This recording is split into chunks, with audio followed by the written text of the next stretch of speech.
What's up, bitches? Let's talk about crime.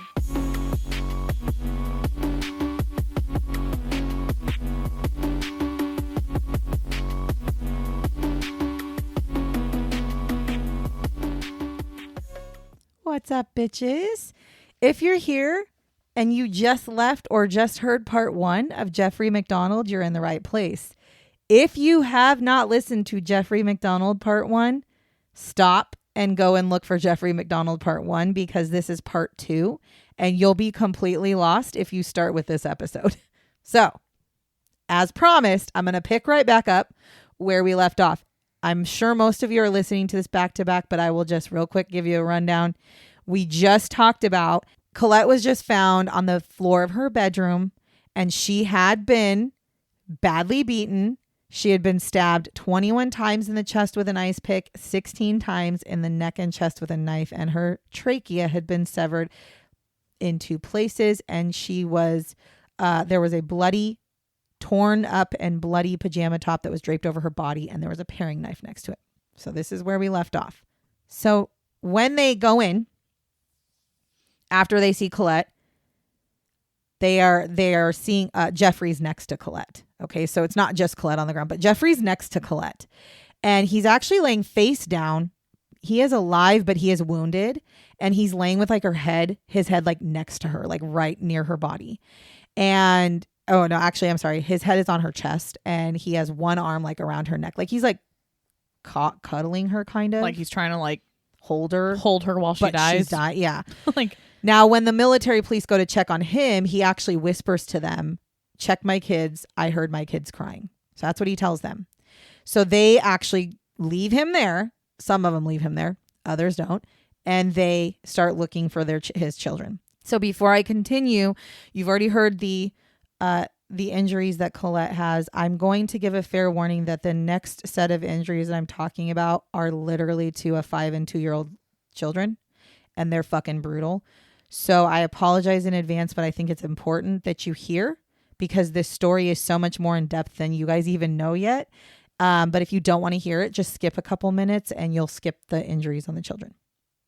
So Kimberly, which is the older daughter who's 5 years old at this time, she's actually found in her bed.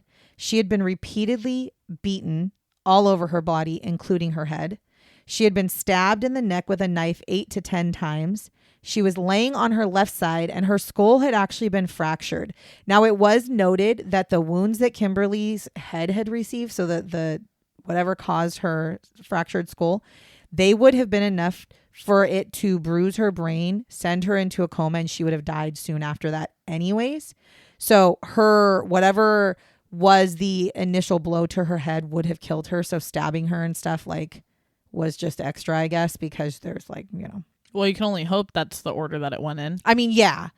But I'm just saying they're saying that blow to the head was enough to kill her. And then they go across the hallway and this is Krista's room and Krista is 2.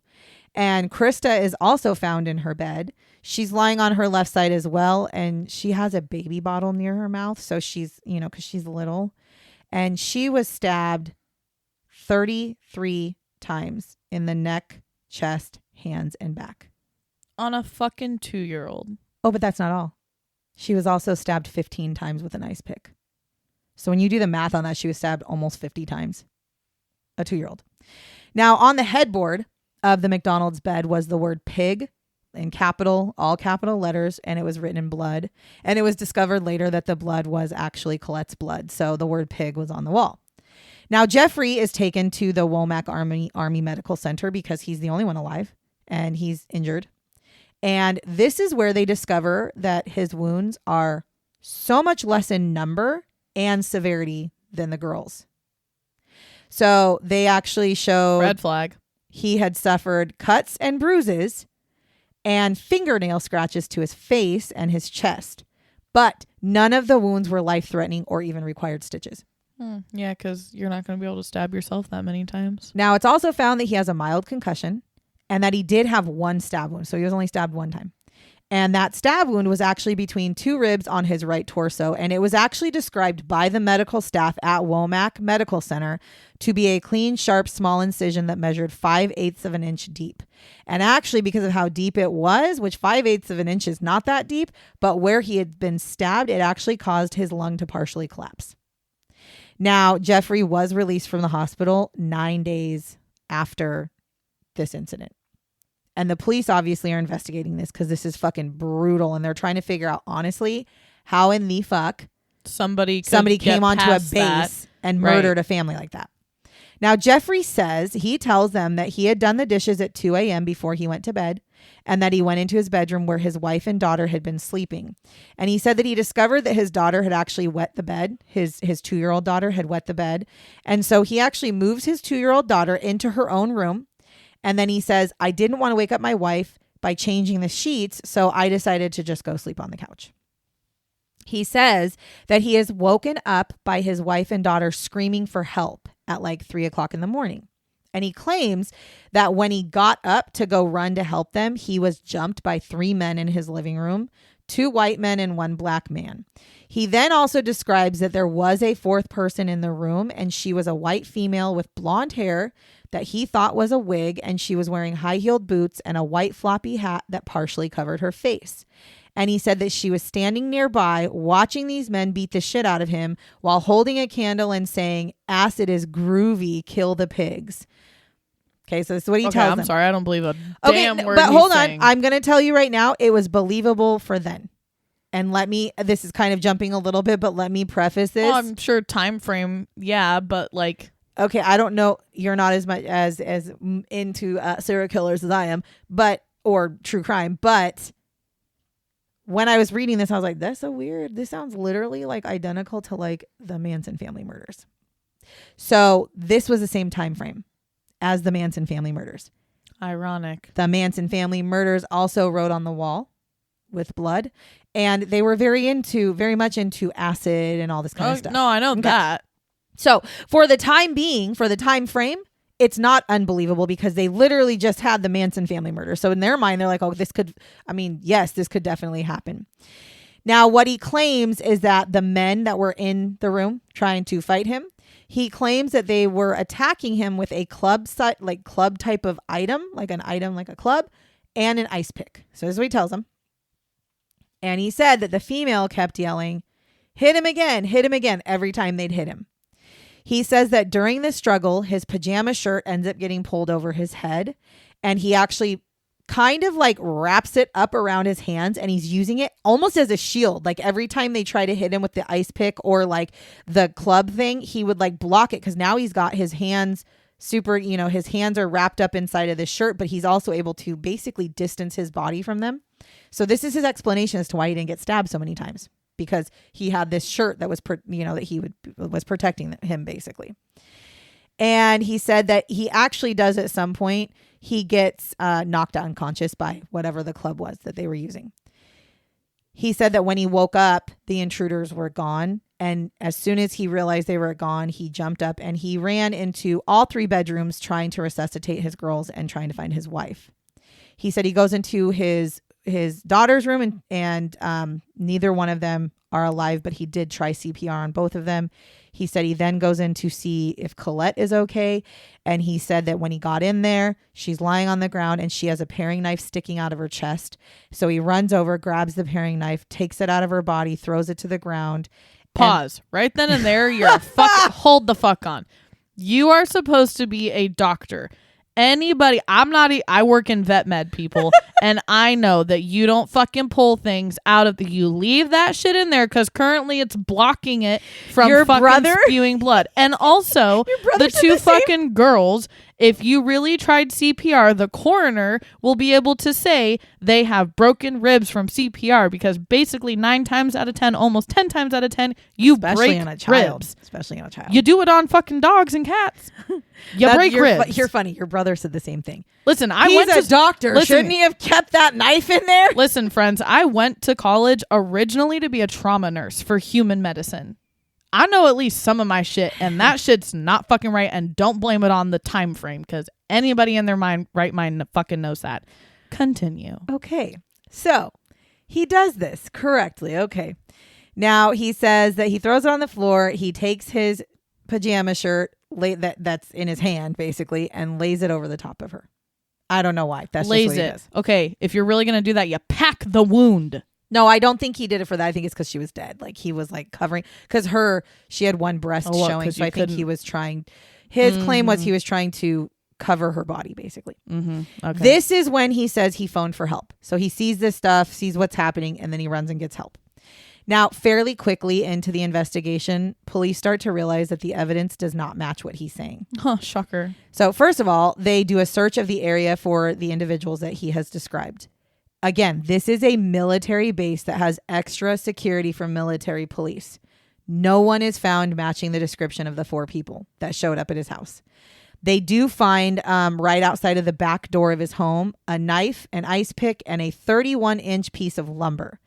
All of them were containing blood and fibers. Also, it was discovered that all 3 of those items had actually come from somewhere within his home, which he claimed to have never seen before. Jeffrey had been trained in unarmed combat, meaning he was trained to fight hand-to-hand combat, meaning without weapons, fist fight. You know, he's a fucking military Stealthy person. fucking mode. Okay? That's the point. Now, this meant that he should have known to at least how to fight. Maybe he wouldn't have won, but he should have at least known how to fight better than using his shirt as a shield from an ice pick. Okay. Especially to people that are non-military. Right. You would have been able to whip the fuck out of them. And just in general, if he's trained in unarmed combat, he should be fighting for his life, because that is what military people do. You might kill them, but you're not going to go down without a fight, right? So his living room, though, where he claimed to be attacked and knocked unconscious, did not look like a struggle had happened there. As a matter of fact, the only thing that was wrong was the coffee table had been like flipped on its side and a plant had been knocked down. That is it. in his whole living room, where he supposedly fought with 3 men with his shirt and ice picks and clubs and all this stuff. That supposedly was what happened. But the only disruption to his living room was the table was knocked over and there was a plant that had been knocked over. That's it. Now, they also questioned the neighbors, and the neighbors had stated like they did not hear any sort of commotion coming. And again, this is an apartment housing, so it's not like a house. It's an apartment. So like he has neighbors you share walls with, right? So nobody heard any commotions. However, one girl said, I didn't hear any commotions, but I did hear Colette yelling really madly at one point in the night. Like she was angrily yelling, and it sounded like she was yelling at Jeffrey. Okay, so that was the only noise that was heard. So again, you're fighting these men in your living room, and a woman is in there saying, hit him again, and nobody heard that? Okay. Now again, he was attacked and fought in this living room, yet there was no fibers from his pajamas, which again, his pajama was stabbed multiple times with an ice pick, so there should be fibers from his pajamas in the living room. There was no fibers from his pajamas, and none of his blood was anywhere in the living room. And remember, he was stabbed once and was beaten. He had bruises and he had scratches on his face and he had blood coming off of him. So where was that at if he's fighting? Nothing was found in the living room like that. As a matter of fact, his blood was only found in 2 places in the whole entire fucking house. The kitchen cabinet, which just so happens to be the same cabinet that he keeps surgical gloves in, and the bathroom sink in the hallway. My thought is he stabbed himself in the bathroom. That's my thought. That's why his blood, because they actually said there was it also makes sense why the depth of the wound was so small. Yes, because he stabbed himself. It fucking hurts. Yeah. Well, and he wasn't trying to kill himself. He just wanted to stab himself. So there were also no fingerprints on either of the phones in the house that he supposedly claimed to use to call the police. And the reason why that's important is because why would his fingerprints not be on the phone?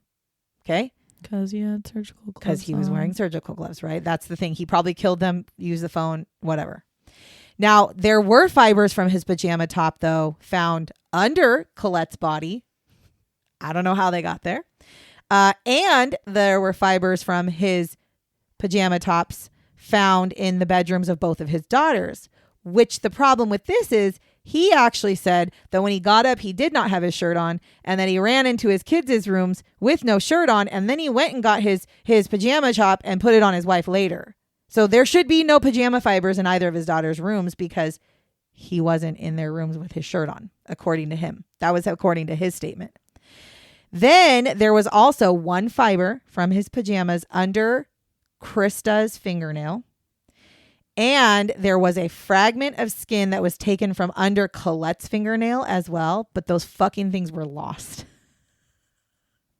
So fuck that. Now, there were bloodstained splinters from wood pieces that were found in all 3 bedrooms.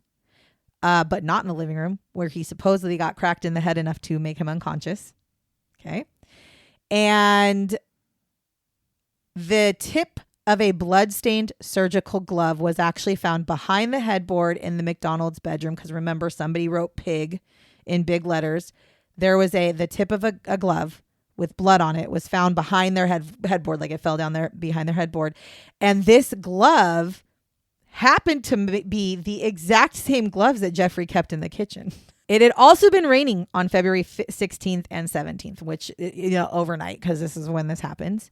Now, Jeffrey says to the police that the woman who had wearing the flappy hat, she was wearing these boots that had fur on them. And he was like, they were dripping everywhere. That's all I remember is seeing her boots and just being like, holy shit, which I don't know why that's a thing, but whatever. They're dripping water everywhere.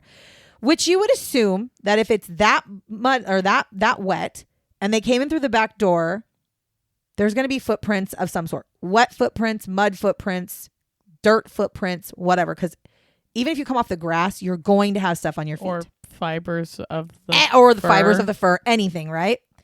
So they're searching and they find there is not any footprints in that house.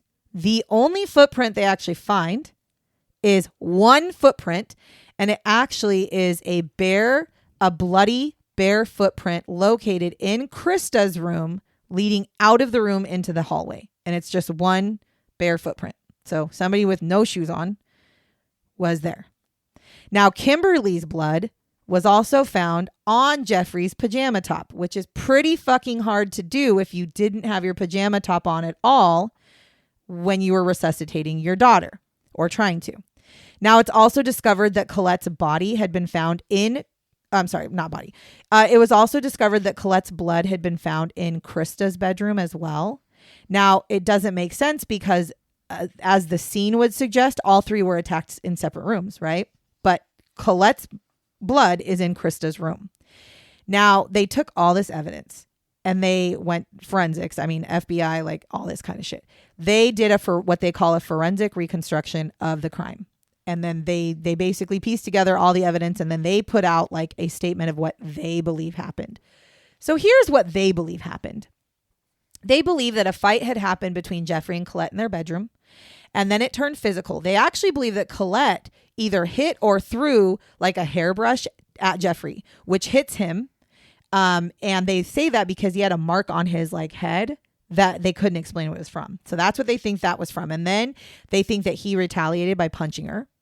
And then gets super angry and ends up hitting her with the piece of lumber. And they think that during this time, it's also believed that Kimberly had actually walked into the doorway of the bedroom and saw this happening. And the reason why they believe that is because Kimberly's blood and brain serum is actually found in the doorway of their bedroom. They believe... Yeah, you had to hit her pretty fucking hard if there's brain serum, so here's what's weird. They actually believe that she was hit in the head by accident. They don't think he actually hit her on purpose because they think that he didn't see her. And so they think that when he was hitting his wife with the lumber, he either swung back and hit her or followed through and hit her so hard that, there was a picture of like her, like a x-ray, her complete skull. It's like inward, like it's totally awful. Now they then think that he believes that Colette's dead now. And he picks up Kimberly, who is now on the floor, like knocked out, and brings her into her bedroom and then stabs her because she just witnessed him kill her mom. And if that was from the hit, then she was probably already dead at that point. Well, she wasn't dead, but she at least would have been in a coma, according to the medical. That's what I'm saying. She would have died from that hit. Like, period. She would have died. In theory, hopefully, she didn't feel any of the rest of it. You would hope. Now, then, so he believes that. So then he stabs and kills Kimberly to death. Then he heads over to Colette's room to Krista's room, because at this point, now what is he supposed to do? So he's getting rid of his other daughter. Well, when he gets in there, Colette is actually in that room, laying over her daughter, trying to protect her. Now, Colette's blood was found all over Krista's bed covers and all over one wall. So she obviously was on the bed, probably trying to protect her daughter. And so they think this is where Jeffrey proceeds to kill both of them. And then they think that he picks up Colette's body and brings her back into their bedroom and puts her on the floor, which is why they think there's a footprint with blood walking out of the bedroom towards, her room. Now, the thought is that Jeffrey had used information that he read about the Manson family murders to try to cover up the crimes, because when they were looking at the crime scene, there was a magazine, and it was one of the only magazines that was in the living room. And it just so happened this magazine's big article was about the Manson family murders in detail.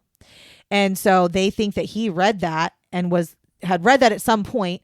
This happens and then goes back in the room, writes pigs, and thinks, well, this is a real thing. People could be copycatting it. So yeah, let's do it. And actually, I don't even know, because it didn't say, I don't even know if the Manson family had been held accountable yet, or if this was an article about the actual murders before they knew it was the Manson family. I don't know if it was about the Sharon Tate murders, which is where they go in and they were, writing on the walls and they killed like 5 or 6 people, or if it was that the Manson family had already been arrested, but they went into detail of the crime. I'm not really sure which one it was, but regardless, they think that was the inspiration because it matched so closely to the Manson murders that it's like, there's what? Like, that's not it.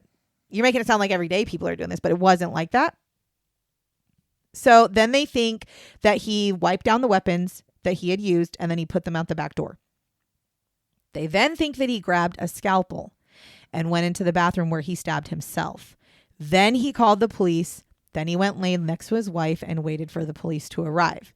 Now, police actually bring all of this information to Jeffrey and claim that, and he of course claims that he had nothing to do with it, that he's like, nope, it wasn't me. It was the people I'm describing to you. They were on acid. They were drug heads, blah, blah, blah, blah, blah. So they ask him, well, can you explain why your wife's blood is found in your daughter's room? No, I can't. Can you explain why your daughter's brain serum and blood is found in your doorway? No, I can't. He has no explanations for any of the fucking findings forensically that they have come up with. He is actually asked, okay, well, you're saying you didn't do this, so would you be willing to take a polygraph? Which again, polygraphs are not proof, but it gives you reasonable doubt to keep searching or whatever. And he was like, yeah, of course I will. Within 10 minutes of the end of the interview, after they've brought all this evidence to him, he's like, I will not be taking a polygraph. I will not be taking a polygraph.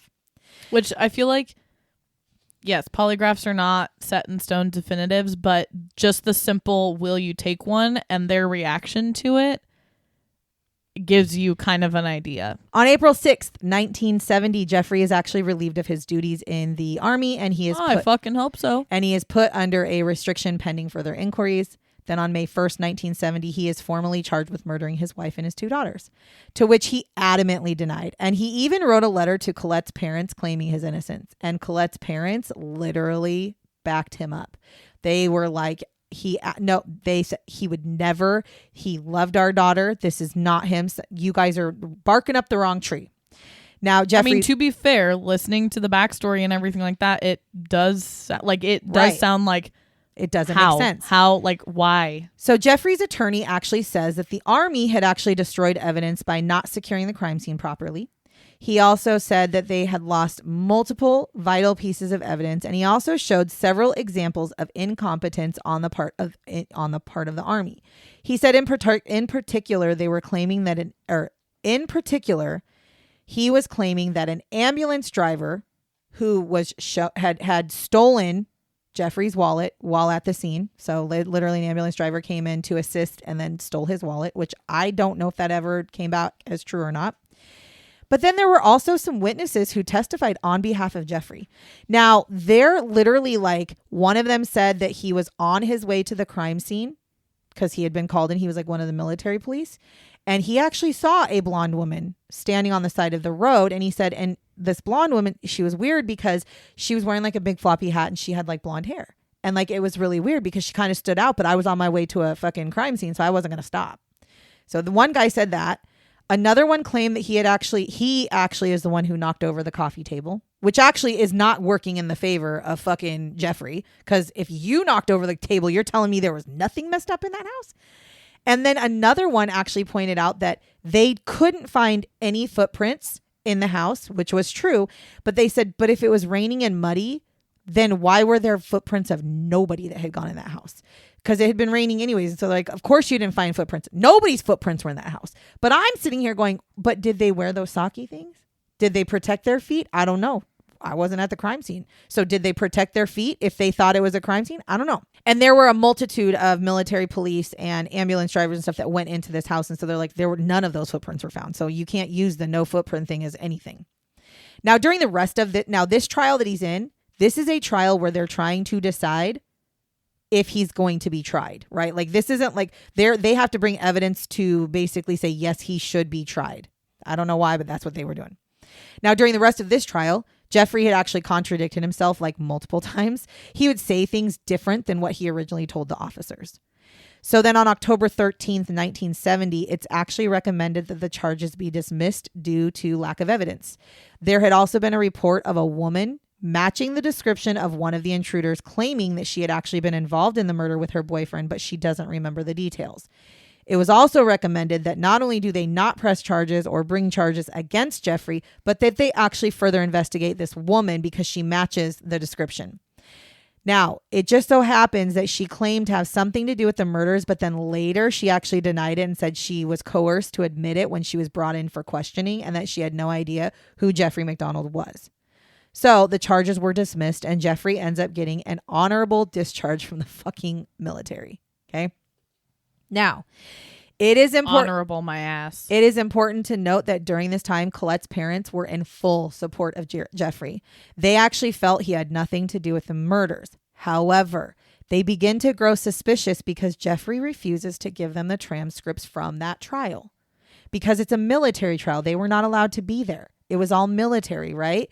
So they had asked, can we see the transcripts because we want to help you? We don't think you did this. And he's like, yeah, I'll get him to you. Doesn't get him to him. Then it's like, no, I don't think I can get him to you. So he actually, because they continue to bother him, he fucking tells them that a few of him and a few of his army friends tracked down one of the perpetrators and killed them, tortured and killed them. That's what he tells the parents, which is Colette's stepdad was like, that does not fucking sound right. Like, that's weird. Because now he's just trying to get us to not ask questions. So eventually the family does get a transcript from this trial. And they realized how many times he had lied. Things that they had said he had told them versus what he said in public in the court. Things that he had told the police versus what he said in the court. How many times he contradicted. So for one example, he actually was telling people, along with people in trial and on TV. He went on TV and did a whole fucking thing. He told people that he was stabbed over 10 times and suffered life-threatening injuries. He was stabbed once and none of them were life-threatening. But to the public and to people who didn't know him, right, from what it was, that was what he was telling people. And so the family was like, wait a minute. As a matter of fact, the stepfather said, I know he didn't get stabbed 10 times. And I know that he didn't have life-threatening injuries because the morning after this happened, I was in the hospital with him, talking to him. And he said not only was he sitting up and moving around, walking around, he was eating, he was in good spirits. He was not fucking nothing like that. So then the stepfather and the mother were like, why would he be lying about that? So from that point, basically Jeffrey works briefly because he's now not being charged with anything. He works briefly in New York as a doctor, and then he relocates to actually Long Beach, California in July of 1979. He became a physician in an ER, a professor at UCLA Medical School, a medical director of the Long Beach Grand Prix, a lecturer on the recognition and treatment of child abuse, and he participated in a national cardiopulmonary resuscitation training program. So he goes on and lives his life. Now, in the late 1970s, he actually ends up in a long-term relationship. And finally, January 24th of 1975, Jeffrey is arrested again for the murders. He pleads not guilty on May 23rd. And on July 29th, a judge actually denies an appeal that he put in. They put in an appeal for double jeopardy. and a speedy trial. So this actually allowed them, the judge denies it and was like, no, first of all, it's not double jeopardy because you weren't found not guilty. They just never went through with the charges. And as far as a speedy trial, no, because you just got arrested, right? And by the way, good on you, Judge. Well, and by the way, during this time, so again, 1975, he was originally arrested in 1969. So you figure this has been now 6 years. But in those 6 years, the good on the military police and the police department and everybody that worked on this trial, because they didn't give up. They continued. They continued searching. They found the woman that supposedly claimed to do this stuff. They interviewed her. They talked to her. They did all these things. So they did the stuff they needed to do. And then they still were like, no, he's responsible. So they arrested him again. But they came with and better charges that time. They didn't do it through military court, if you notice. They did it through regular court. So maybe that makes also a difference, is they didn't use military. They actually went through like, this is not a military trial. This is legitimately like, we're arresting you like a normal civilian. Right. Well, because he's no longer in the military at that point. Right. So this actually, and just because it happened on a military base, I'm pretty sure it does not mean that it has to all be going through the military police and the military courts. Yeah. Because think about it. If it's that severe and needs to be brought to like FBI, that's not military. Right. Right. So this judge denies it. So this means that the trial date is set for August 18th, 1975. But on August 15th, 1975, a different judge decides to stay the trial and order it be dismissed. Oh my fucking God. On the grounds of his right to a speedy trial. Because now he's saying this crime happened 6 years ago. He was charged with it 6 years ago. And then it was dismissed. And now all of a sudden you guys, like, we have a right to a speedy trial here. He shouldn't be living 6 years under the thought that he's going to be arrested again. I don't know how the fuck that works, but that's just what they said. So they brought this, the prosecutors brought this to the government, which is who's basically pressing charges against him. They actually appealed that judge's decision, and they brought it to the United States Supreme Court, the end all be all. Now on May 1st, 1978, so this is now 3 years later, it is ruled that his dismissal was not correct. And that on October 27th, they ruled actually against his double jeopardy appeal as well. And then they denied that, meaning that he could be arrested and tried, so they can do a trial now. And so his lawyers are like, no, hold on. So they appealed the Supreme Court's decision and was like, take another look at this. And the Supreme Court on March 19th, 1979 said, I don't want to take another fucking look at it. We have spoken. He's going to be tried for murder. That's literally what they did. So finally, he gets tried for murder again on July 16th, 1979. We are now fucking like 10 years later. 10 years after he murdered his fucking family. Now, he's tried for 3 murders and he pleads not guilty. Then on August 29th, 1979, after they've gone through months of fucking shit, the jury deliberates for 6.5 hours. Which is a long time. But I feel like it's set in stone. He was convicted of 1 count of first-degree murder for Krista, 2 counts of second-degree murder for Colette and Kimberly. Now, I understand not understanding it, but I do get it. Because if he really killed Colette out of anger, that is not premeditated. That is not trying. So it's considered second degree. And it would be the same for Kimberly because he didn't mean to kill her. Like, he hit her. He probably never went into it wanting to kill anybody, right? However, when he got to Krista, he wanted to kill her to get rid of her. She didn't. There was no fight. There was no he literally just killed her to kill her. So you can charge differently, right? But it doesn't really matter because he actually got a life sentence for each murder. So he got 3 life sentences. Good. Now he was sent to a place. He was sent to a place called Terminal Island Correctional Facility, which I've never heard of. I was like, Terminal Island? I fucking hope it means the name. Terminal. He also appealed multiple fucking times. Bitch. No. So July 29th, 1980, he actually gets released on bail for an appeal for violating his 6th Amendment right to a speedy trial again.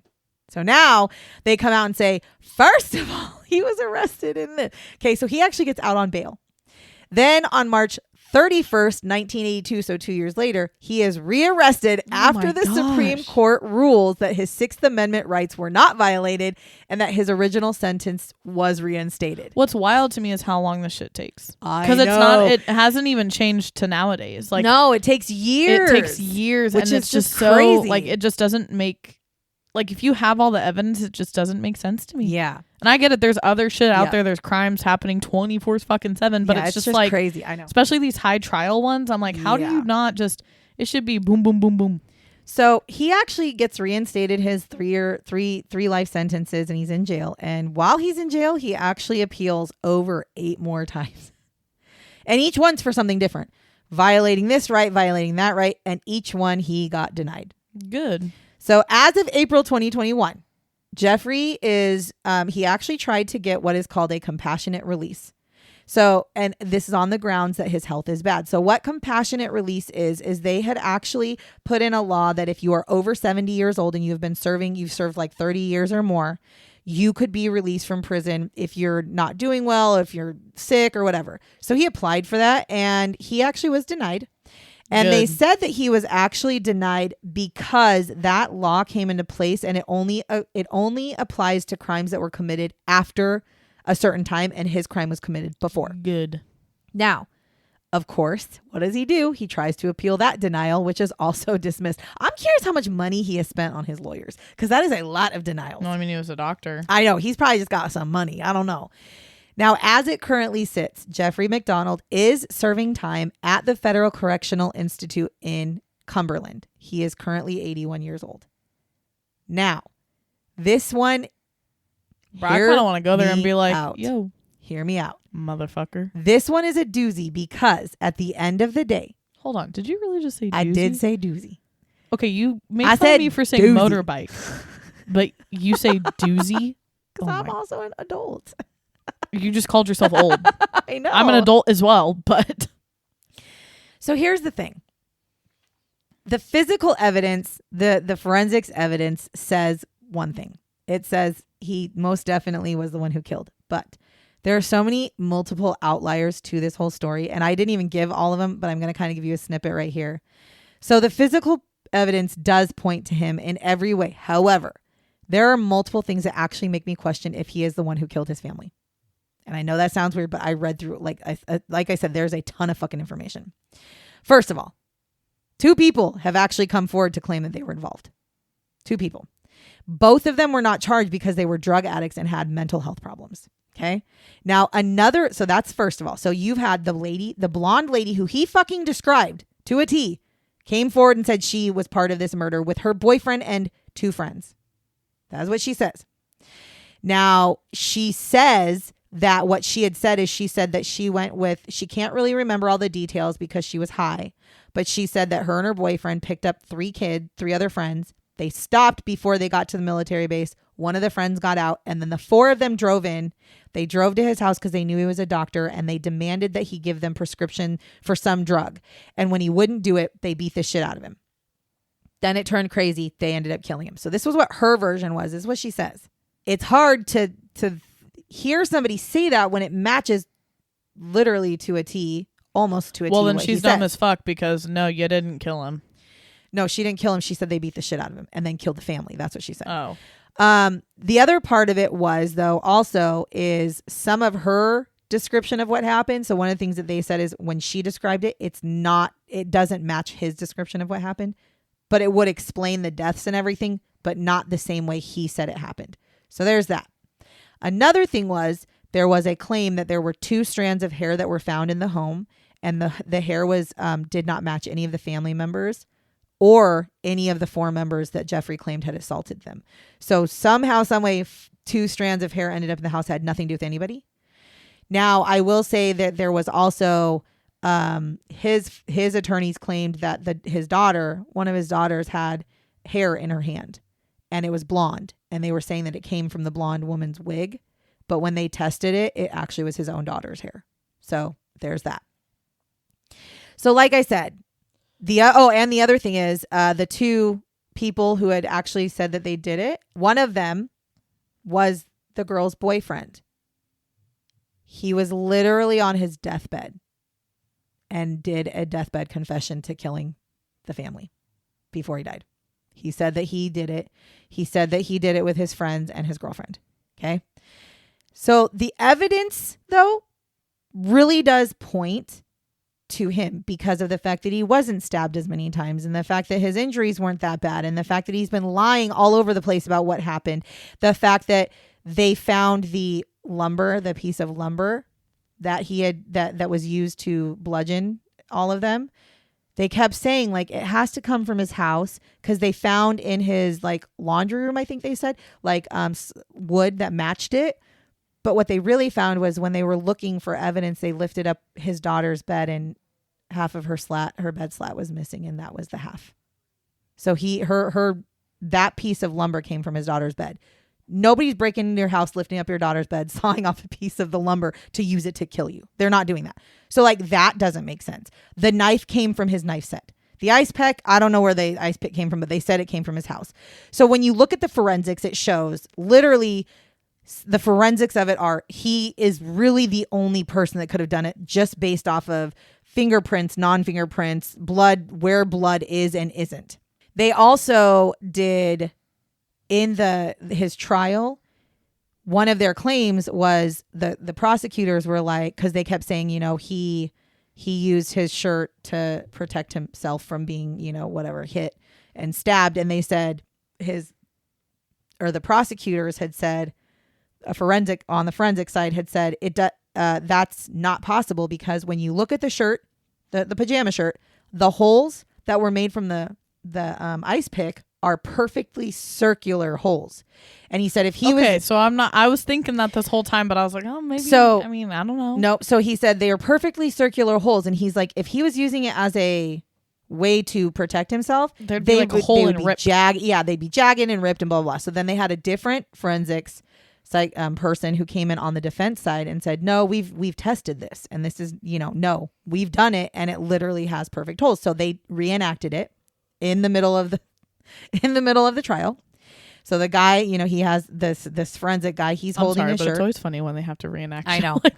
He's holding the shirt. It's not funny because it's a sad reason, but like it's just always funny. And somebody's stabbing the shirt over and over with an ice pick, and he's like moving it around, like protecting himself. And here's where the problem is. So they unravel the shirt, and there is not one single perfect circle in that thing. There's lots of jagged edges, torn, frayed parts, but also the guy who's doing it, he actually got injured. He got hit by the ice pick and he had a scrape on his arm. And they said, see, now this is our proof. They're not perfectly circular. And also he got injured. This man had nothing on his arm. And this is also a reenactment. It's even more high stress and probably worse in the moment. And what the forensic guy said is, he goes, what I think he did is he laid that shirt over his wife and used that shirt to stab her with the ice pick all those times. And that's why they're perfectly perpendicular. But then in theory, are not perpendicular, but perfect circles. In theory, they would have found in her wounds from the ice pick fabrics. You would think fur from the fur boots with the fur from the pajama shirt, right? So, but that wasn't ever said. They didn't say that, but they did say they found fibers in all the crime scenes. They just didn't go into detail. So it could have been. So the way I feel about it is the evidence points to him. But stranger things have happened, and I know there is a chance in all, like literally when hell freezes over, that he was not the one that did this. So if you trust forensics... Or there's also that chance where he was involved with it. Right. You know what your brother said? Your brother's like, well, maybe he hired them to come That's in. what I'm saying. Like, yeah, he hired them, kind of maybe like helped them, and did one of those like kill them and then just like hurt me a little bit, or I'll go hurt myself. Actually is what your brother said. He said maybe he like I'll go hurt myself, but then that he was like, you guys come in, basically take care of my family. I'll give you all the drugs you want or whatever. And this is how it happened. So there is a chance that all of them were in it. But if you trust forensics, which I do, because I definitely think forensics are the key to this. It's kind of hard to fuck up. Well, it's not hard to fuck it up, but it's hard to lie about the forensics. I think it makes the most sense that he is the one who killed his family, but there is a little tiny part of me that questions if it was just him or if it was him at all, only because of the there's just so many outliers. And again, I think it was him. There was so much information on this. I could have probably done like a 4-part episode if I wanted to go into detail, because they have in detail every time he has appealed, why he appealed, what it was denied for. And it's like, I could have gone into detail for all that, but I was like, no, it's not. I don't want to keep talking about it, but I think he did it. I definitely think it was him, whether he actually partook in it or not. Like if he actually killed them. But see, I feel like he did because his shirt fibers were found in every single room of the crime but scenes. if he was with the people and went in with them. True. I just thought the thing that really throws me is, how does he describe this lady with the boots with the fur, which again, boots with the fur and the fucking floppy ass hat and the weird ass blonde wig, and then they actually can find her. That's what, to me, I'm like, how do you describe that person? And then find out that not only is she real, but she actually also says that she had something to do with this murder. No, That's fucking I strange. definitely think that they were involved with it. But again, I don't. And he was involved too. I think at the end of the day, he was the ringleader of it all. What is to me questionable is, was he the sole person to physically kill each one of them? Did he just kill his wife and tell them to go kill the kids? Did he just kill the kids? It and say, did come he stage in? it? Yeah. Did or he was it pay one of them those... and say, hey, guess what? I committed this crime, but I'll give you all the drugs you fucking want if you take the bait. Right.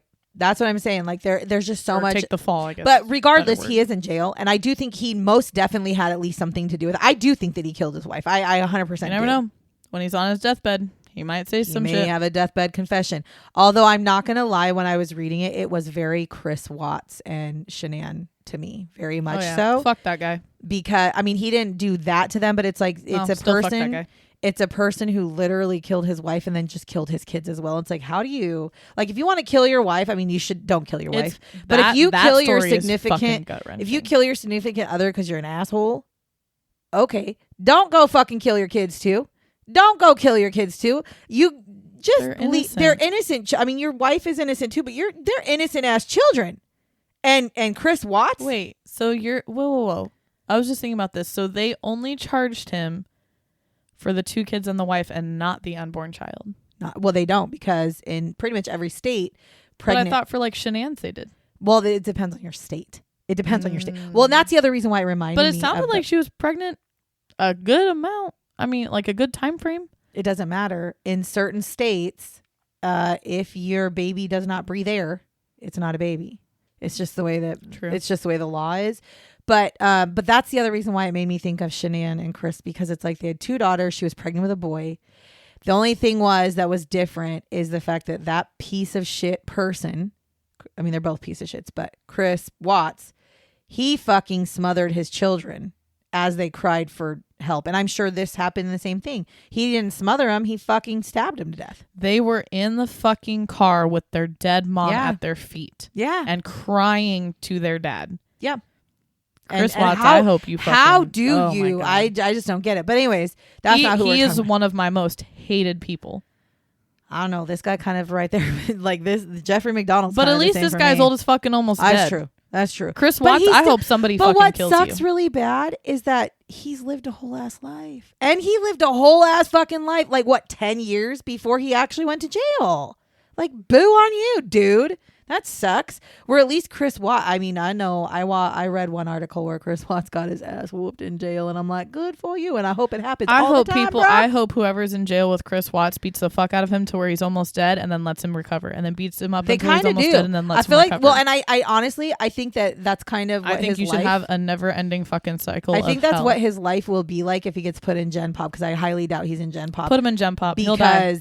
Because when you are a killer of children, you're basically signing your own death sentence if you go into Gen Pop. But then it's hard, because then when you have guys like this though in prison, sometimes they're like, well, he's old as fuck, so let him live his life. Yeah, he's an old man now. Like, he's he's been here for a while type shit, and it's like, no, I can't. That doesn't fucking matter. No, it doesn't. But anyway, so this one I told you, it was a long one. It's a 2-parter. They're gonna be out. Thank you very much for giving us the time to listen to this one. This one was so interesting to me. I did not know what I was in for when I started researching it, but I was very glad that I did, because I didn't even know about this situation. So I don't have anything else to say, because I feel like I've talked forever, because I think I have. Thank you for sitting through and listening to the story of Jeffrey MacDonald. And if you like the things that you've been hearing, and if you like us crime bitches and what we do, make sure you're following us on all of our socials and following us on whatever platform you're listening to us on.